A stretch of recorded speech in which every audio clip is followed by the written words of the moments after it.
The 1959 rape and strangulation of 9-year-old Candy Rogers is probably Spokane's most infamous unsolved murder. Rogers was selling campfire mints near her home on West Mission, at the top of what Bloomsday runners now call Doomsday Hill, when she was abducted. Former Springdale Mayor Dan Hite is haunted by the crime because he believes he knows who killed Rogers, a fellow member of the Spokane Motorcycle Club named Hugh Byron Morse. Morse was a likable, clean-cut young man who turned out to be a serial killer.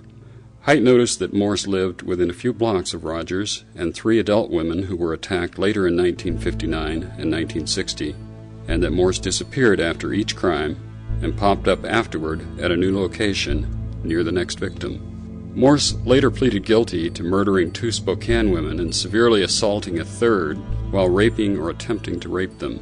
He denied having anything to do with Candy Rogers, however.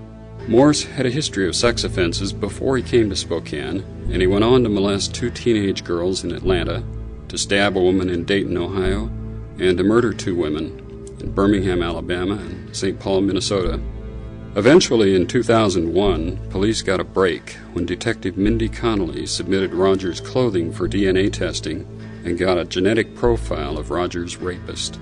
The profile didn't match a sample obtained from Morse shortly before he died in prison in April 2003.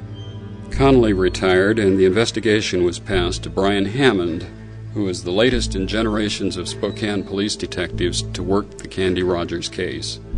Hammond plans to seek DNA testing of grape-smelling gum that was smeared on Candy Rogers' clothing.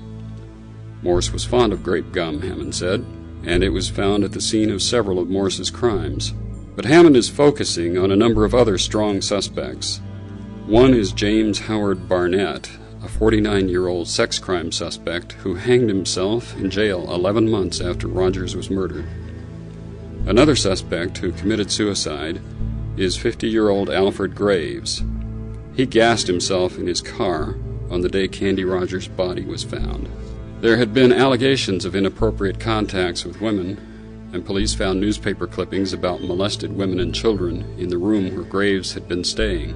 Also, officers found bobby pins and some sections of rope in the trunk of Graves' car. Marks on Rogers' body seemed to indicate a rope had been tied around her waist, but no rope was found at the crime scene. If Hammond can obtain stronger evidence against any of his suspects, he may seek a court order to obtain DNA samples, even if he has to exhume their bodies. This is John Craig for Spokesman-Review.com.